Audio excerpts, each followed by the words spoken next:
welcome. This is your boy, the host with the most, but humble. And I do mean humble. The Nostradamus, aka Derek, and I'm here, of course, on a Thursday to give you the hungry, happy, healthy folks here at WrestleCram, the podcast, the Thursday podcast or whatnot. If you are watching it today, you're watching it tomorrow, you're watching it next week, I truly do thank you from the bottom of my heart to the depths of my loins. I truly do thank you. Without you guys, it truly wouldn't be me. I thank you so much for watching the show. You make me happy. You make yourself happy as well, because some of y'all do not watch wrestling, and the only way you get wrestling is through your boy. And I try my hardest to give out as much information as I can. So that's what I do, whatnot. Also, don't forget, next Tuesday, which is the 11th, that will be one calendar year for my anniversary of the show and me recording. That is creepy as crap. I will say that. This will be my anniversary, the 1 year anniversary of me, the highs, the lows, the happiness, the sadness, all of that good stuff. I've done that in 1 year. About that. So I might do just a little bit of something, might talk about it or whatnot. But it's been fun. It's been a great ride, and just like I said, I'll talk about it. That'll be my 2 cents for the anniversary show. Okay. What more can I say? Oh, do not forget, your boy made a Facebook group page or whatnot. It is called the WrestleCram Super Club. It is not private. Anybody can join. You can have a great time. I am posting on there every single day. So trust me. Trust your boy. You may get into a debate with me or whatnot. So, just have some fun. Have a great time. I don't mind what you post on there. Just make sure you're not a dick. And other than that, that was it's great. I enjoy it. I enjoy it times 12. But let's get into the podcast itself. We're going to talk about 2 things. Not a lot of heavy hitting stuff in the news that's going around. Not to my knowledge, not something to really debate about, going back and forth with myself, because your boy is a little crazy. But it's not a lot of craziness or fun to really talk about. So I just tried to grab as much as I can. And the 2 things that I do, that I'm consistently looking at on the news is the WWE may be releasing people. We'll talk about that. Also, Tony Khan. If you have, we'll talk about this on the AEW Dynamite review. But also, he may be considering a WrestleMania or a Wrestle Kingdom type of event. I can't wait to tell you about that information as well. Also, we will be doing the AEW Dynamite. And today is not the My 2 cents stuff. Today will be the journal of the weight loss of your boy D Nostradamus. You will get that as well at the end of the show. How about that? Yay! You'll hear that as well. Okay, so first and foremost, releases are coming to the WWE. Of course, this is going to happen. So a very not good WWE Raw after WrestleMania. Everybody knows that. We are getting something that I honestly thought that would not go on, at least not this fast. But I mean, it's a tradition now with the WWE, and that is releasing people from the company. Good old fashioned releases from the top. Of course, from Vince McMahon. If you do not know about what's going on, if you've been in a coma for a couple of days and you came back, first of all, congratulations. Second of all, Endeavor bought the WWE, and now we are getting a merger between the 2 companies. And, Brian Alvarez of the Wrestling Observer has said that he's saying that accounts, it's about a lot of people are going to now get axed. That's what it looks like. But here's the thing, though. Not the axe what you think may happen. I had to read it again and see what was going on. They're actually saying about the staff, the actual staff part of the WWE.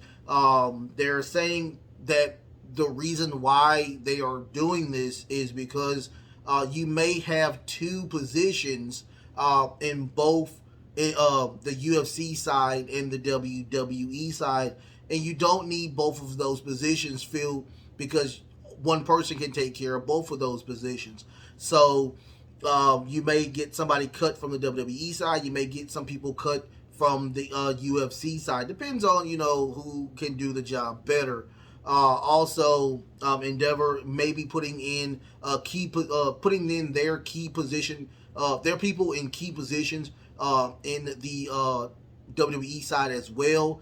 And on top of that, yes, the sad part about it is there may be WWE wrestlers that may be cut as well. Also, I was hearing that the people that Vince McMahon and John Laurinaitis did cut, Triple H got 28 of those people back. If they were not, signed with the AEW as of right now, or Impact, or did go overseas to one of the many Japan federations. But, that is probably in the works as well. It looks like Bailey is one of those people that may be leaving. That tweet is getting very, very, a lot of eyes on it, saying about the fairy tale has finally came to an end. Also, we did get a Asuka tweet saying maybe she should go back to Japan. It's a lot of stuff that is going on, and just like I said on the last podcast, morale is not the highest that it used to be, and that sucks because you did have a really great relationship with Triple H and the wrestlers. So now, once again, it's a good thing that they did, there is a opportunity for new management to come in and try to, salvage what's good, what's bad. And Vince McMahon is not the CEO. He's not the person that's the end all be all. He is just over the on the WWE side, but there is a boss above him. So I guarantee that, that the person that's above him can give a little bit more guidance than Vince McMahon, a 70-plus-year-old man who forgot that some of the matches he put on Monday, he put on next Monday as a rematch. So, I mean, it's just getting really old already, and it sucks that we are getting this type of situation. And I did talk briefly on will AEW topple the WWE. Let's pump the brakes on that. Let's pump the brakes on that right now. We don't know exactly what Endeavor and this new merged name is going to be. We don't know that yet. We don't know how powerful Vince McMahon is going to be as well. So let's just wait.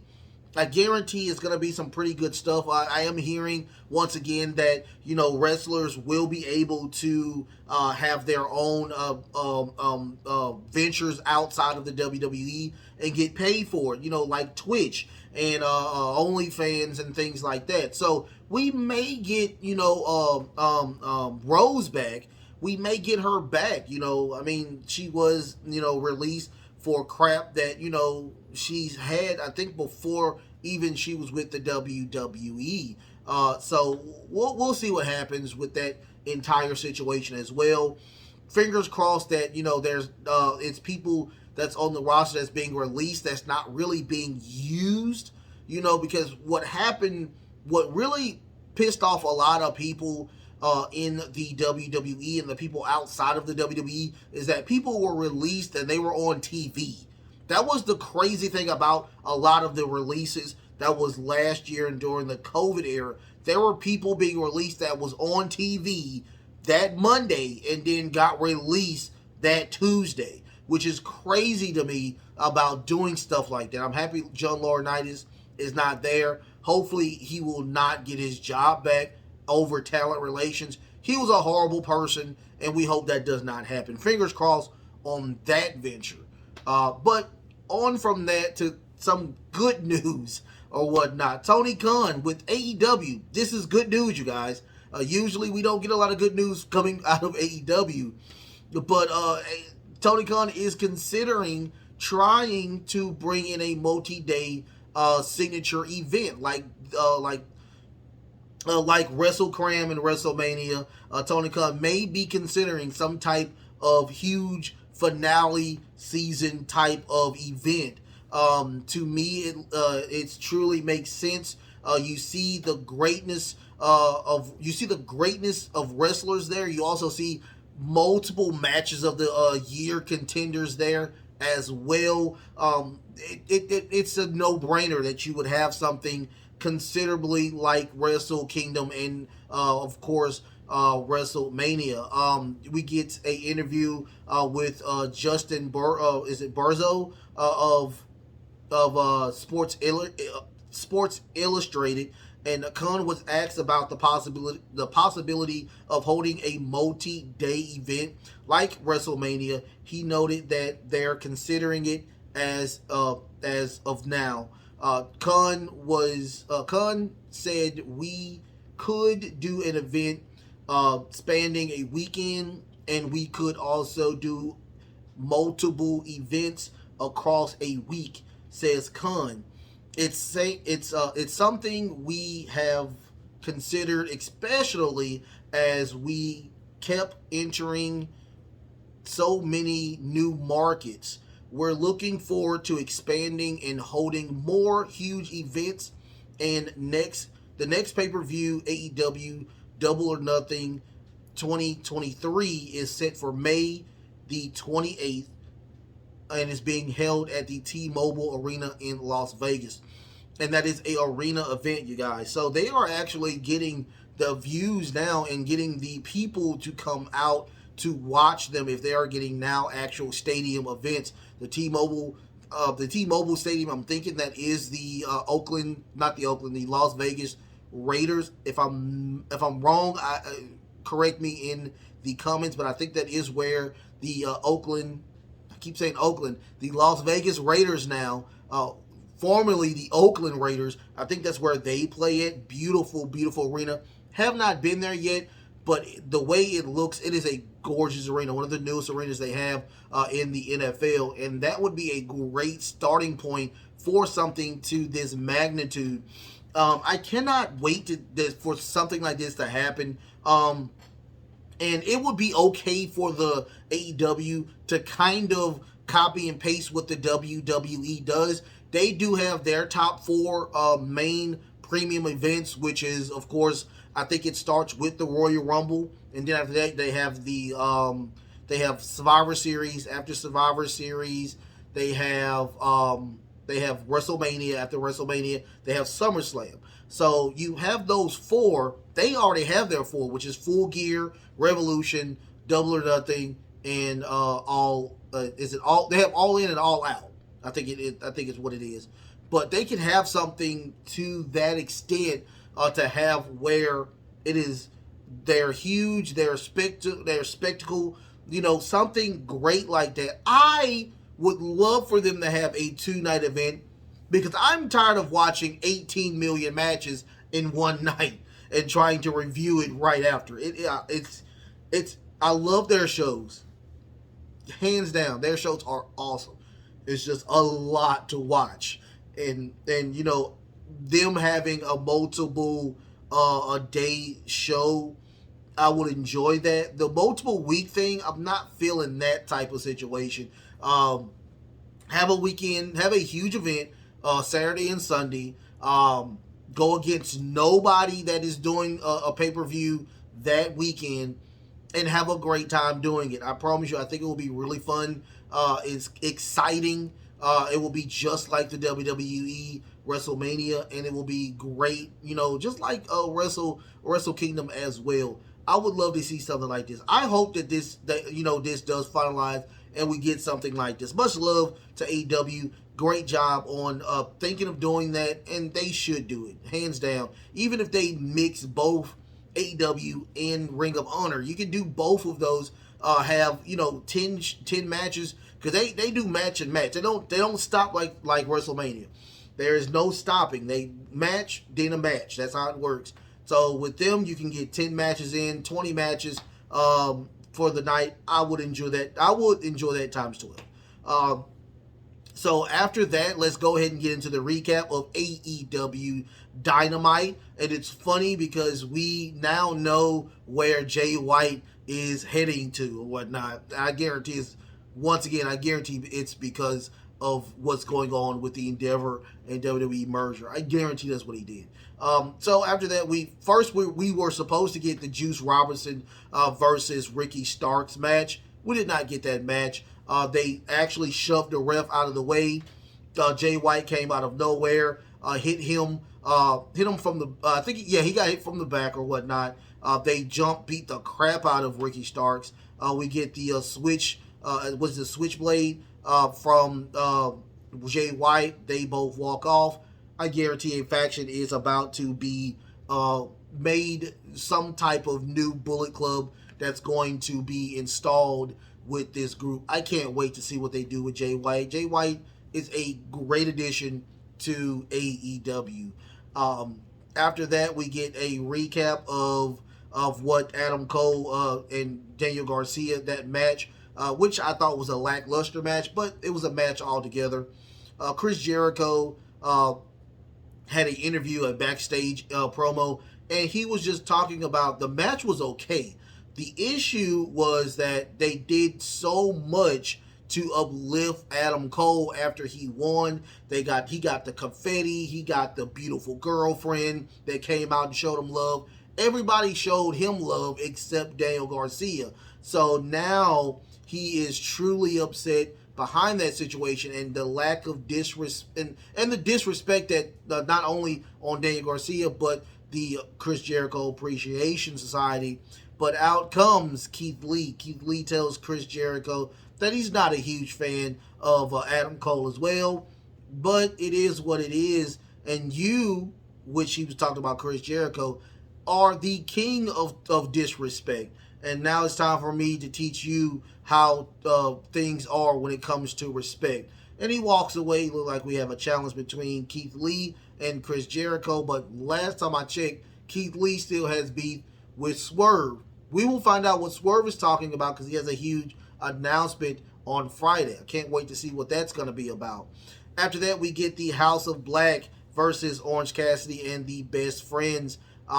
This match was okay to a certain extent.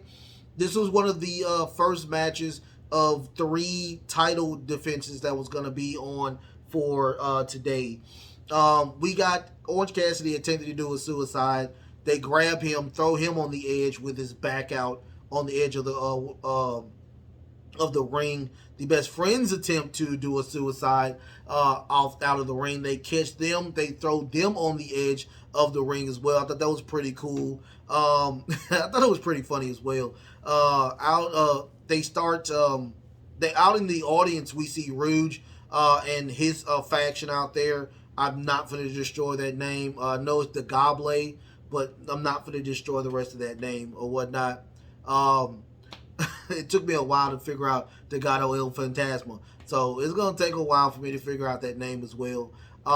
Anna Jay is looking on in the inside on the TV, looking at Julia Hart. Looks like they're going to have a face-off on Rampage as well. Trent Beretta delivers 3 pile drivers. He attempted to do it on Brody King numerous times.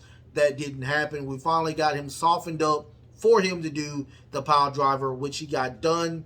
We get a curve stump by Buddy Matthews for them to win the match. It kind of ended really quickly. We get a curve stump, and that was the end of that.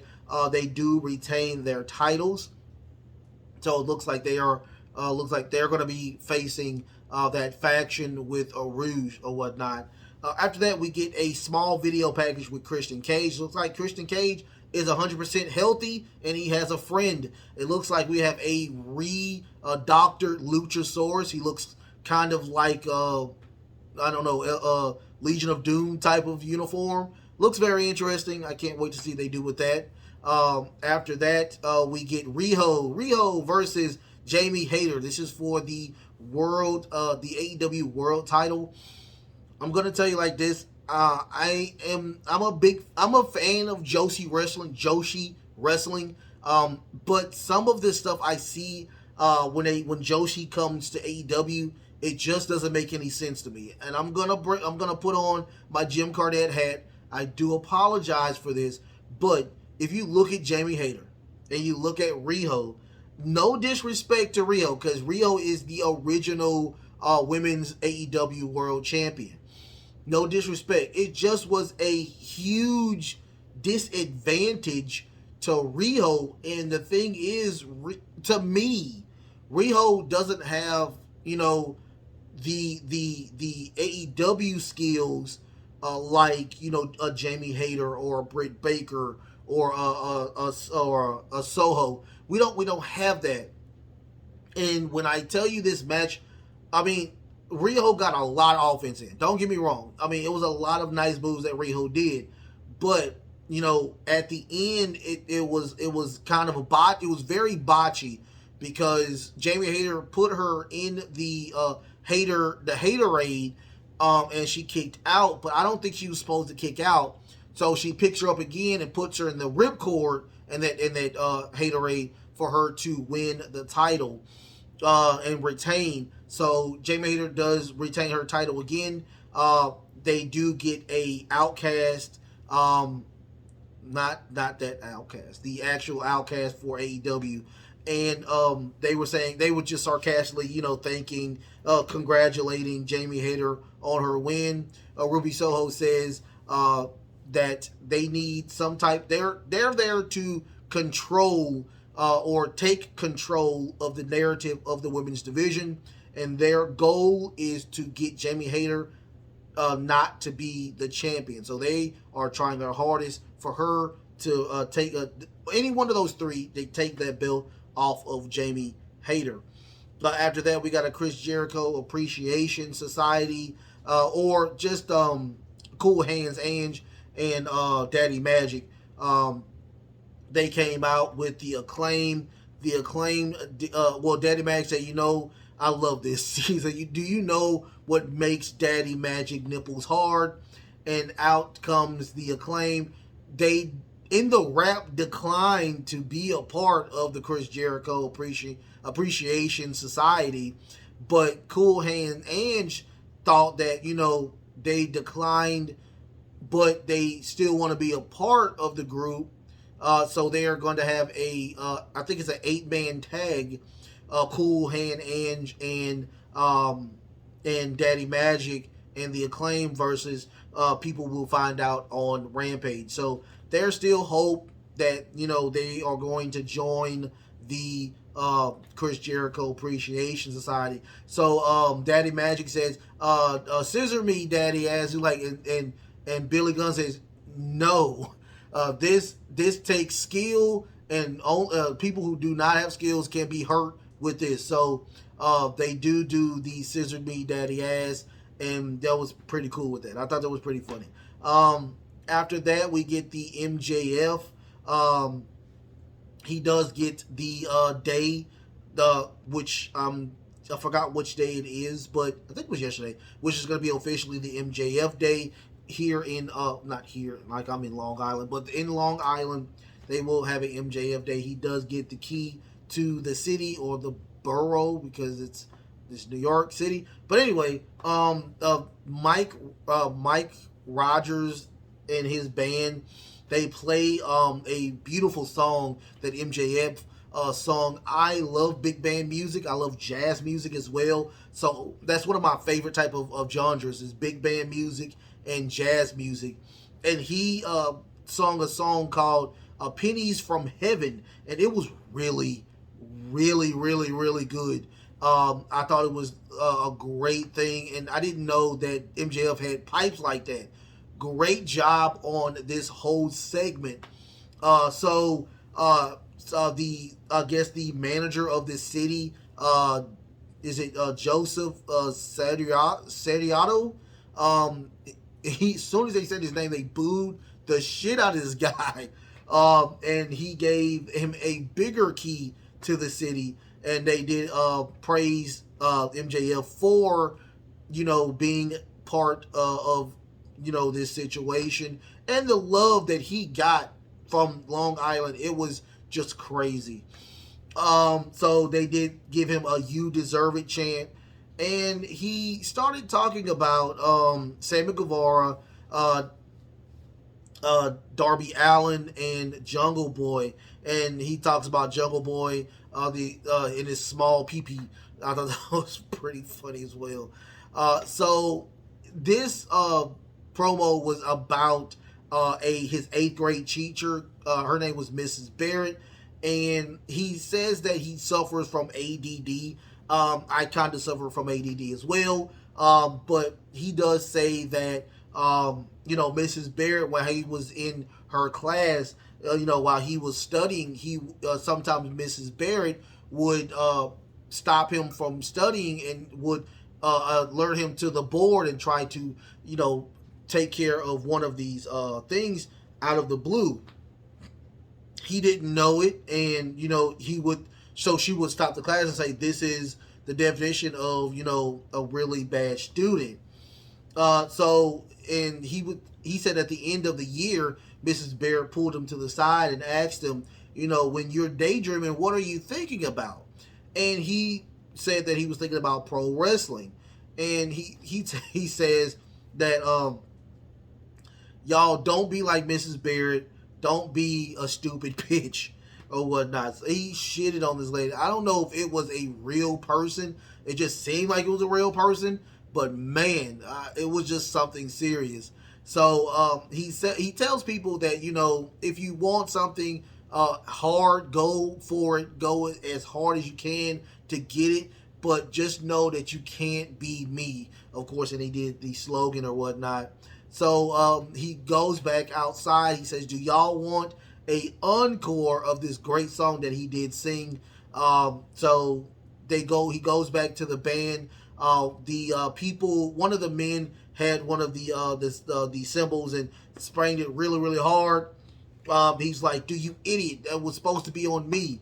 So the guy takes off his face mask and all that. It is Jungle Boy, and Jungle Boy and MJF starts attacking one another. We get security out there. Sammy Guevara walks out because he does have a match, and he grabs the AEW World Title, and he of course shoves it back to MJF, and we get the Sammy Guevara versus Commander match. Commander had a match with El Vicino at the Supercard, and he did lose, but apparently they said it was a really good match. So Sammy Guevara and Commander did do they had a pretty decent match. This Commander guy, he does a lot of moves on the ropes itself, making it to be a really interesting type of situation. But we get a crazy springboard moonsault by Sammy Guevara, so high that he's out of frame. He's out of the camera's eye. That's how high it was. I mean, Sammy Guevara is crazy when it comes to these aerial moves. We do see Jungle Boy with security around him looking in the back. Also, we see Darby Allin in the Raptors. He's looking at the match. But those things that Commander was doing, those springboards, finally caught him. He tried to do another springboard. He gets put in a cutter, eventually getting put into the GTH, which Sammy Guevara actually wins the match. Sammy Guevara gets on the mic, and he tried, but he's in Long Island. They booed the crap out of him. He also talks about a match between him and MJF in 2021, where MJF does win, and Aries Spears is the one that helped him win. He talks about that, he's almost jealous about MJF winning the title, but once again, he cheated the way to get to the top. He was talking about, of course, the four pillars. His side of the pillar is crumbling, and not even made by him due to the fact of all of his cheating and lying and all of that. But he also says that I could give a crap about Long Island, and that's where a lot of people just erupt with boos. And he said he will be the next AEW champion. After that, we get the Hook versus Ethan Page match. Not a lot to go home to with this match, but we do know now we get a swerve with, of course, Matt Hardy and one half of Private Party. They came. um, God, it was so stupid because Ethan Page really likes Matt Hardy a lot. They still are under contract with the firm, so Ethan Page gave a tribute to Matt Hardy attempting to do the Twist of Fate. Doesn't get it off. A Hook, of course, does the Twist of Fate on him. We get Cassidy. He interrupts the ref for for Matt Hardy to strike Ethan Page with the FTW belt. He gets put in the red room, and he's completely out. He gives his arm 3 times, and of course Hook does retain the title. Now it does look like we will get a rematch between Hook and Ethan Page on Rampage as well. After that, we get the Nigel McGuinness versus Nigel McGuinness and, of course, Tony Khan with the huge announcement. The huge announcement is going to be All In. We're going to get another All In, you guys. This is going to be the London, England version. This is going to be on August the 27th. They will do it in the Wimbledon Stadium. So this is, I think, will be one of their very first stadium events. I guarantee it's going to sell out. This is going to be a huge event for London, England, and that will be on, once again, the 27th. I will most definitely do if I'm still here alive and breathing or whatnot, I will be doing a review of that show. After that, we get a Blackpool Combat Club versus, don't know even these people's names. I don't even think the match even started. They beat the living crap out of these people. But we also get Hangman Page, where they beat the crap out of him. They hold him. Daniel Bryan's just talking about, he had a screwdriver in his hand, twirling it around like he's freaking the Joker from the was it Black Knight Rises or whatnot? One of the Christian Bale Batmans. But he says that, I've been teaching my children how to fix things. And of course, he thinks that most of the roster are amateurs, including Hangman Page. And he consistently is saying, amateur, you're an amateur. And he carves, he gets the screwdriver and just carving, just eating at Hangman's skin. Of course, juices him out. And that was the end of that. They do leave. And after that, we get the FDR versus the Gun Club. Okay, so this is not the best FDR match, but let's talk about it. Okay, this is for the Ring of Honor, the AEW World Tag Champions. If they lose, they will no longer be a part of AEW. Now, this is the reason why I think that the Gun Club needs a little bit more help. They cannot carry a match. This match to me was not a good match. I enjoy the Gun Club to a certain extent. Should they have been champions? No. I truly disagree with this. They should not have been champions.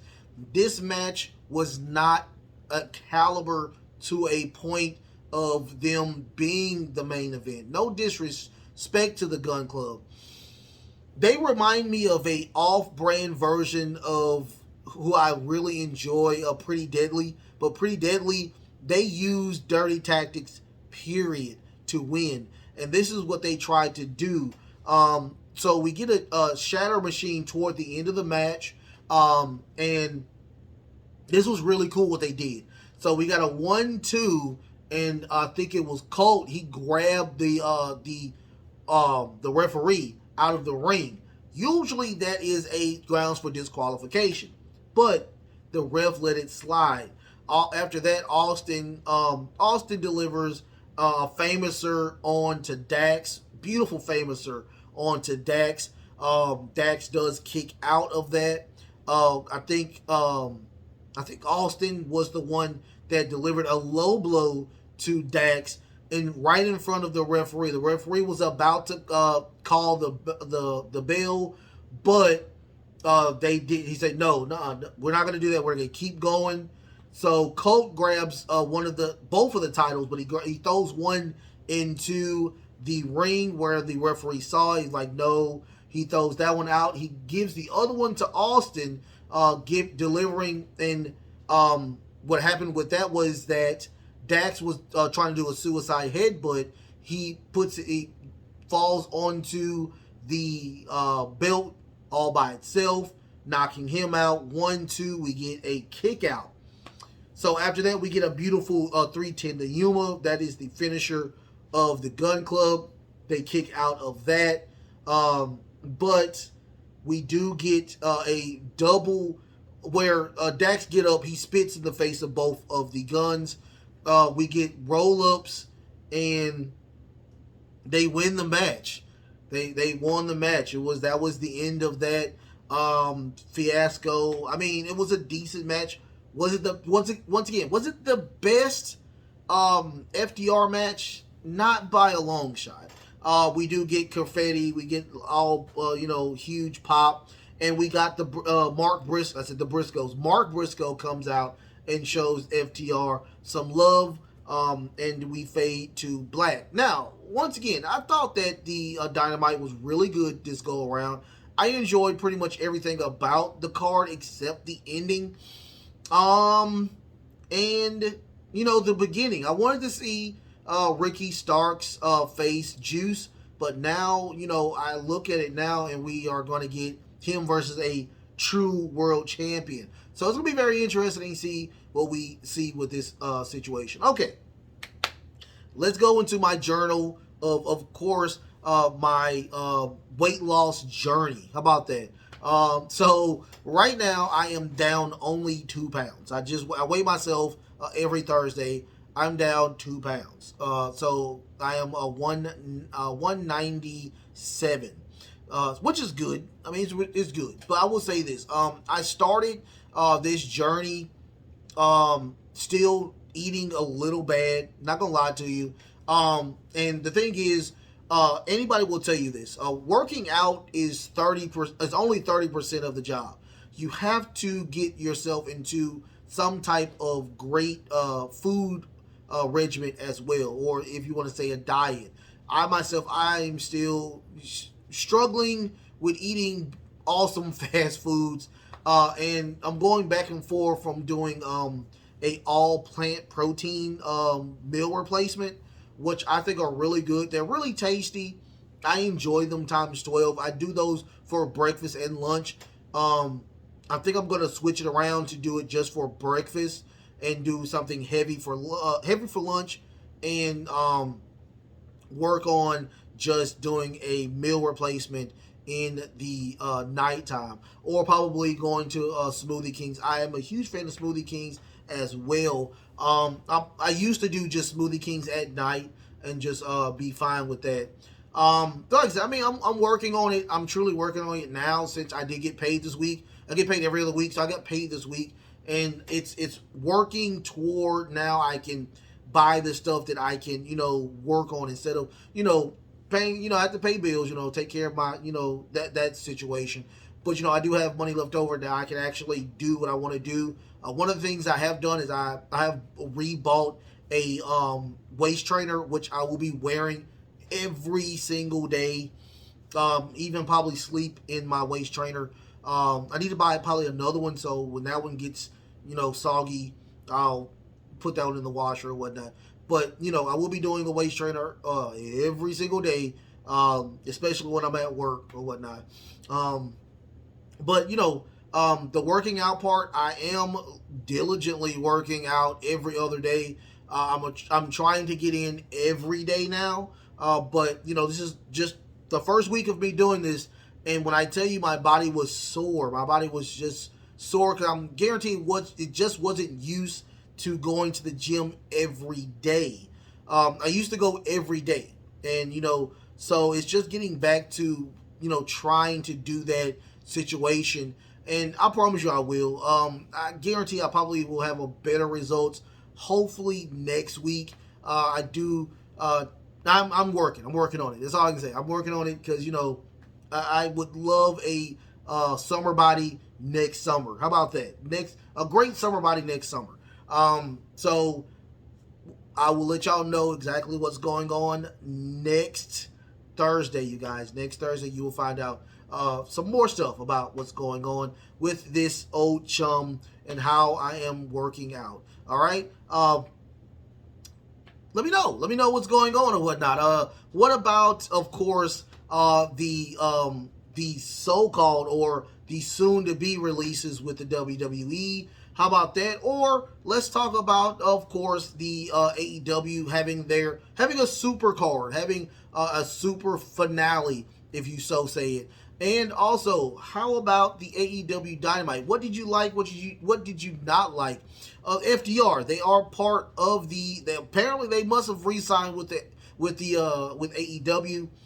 Guaranteed that's probably what happened. I'll talk about that a little later as well because I want to go into a little bit of fantasy booking, and I might do that on Monday. We'll do fantasy booking with that. But don't forget, like, share, and subscribe. Like, share, and subscribe, you guys. I love y'all so much. Don't forget, I do have a Facebook group. It is called, of course, WrestleCram Super Club. WrestleCram Super Club. Try saying that 5 times fast.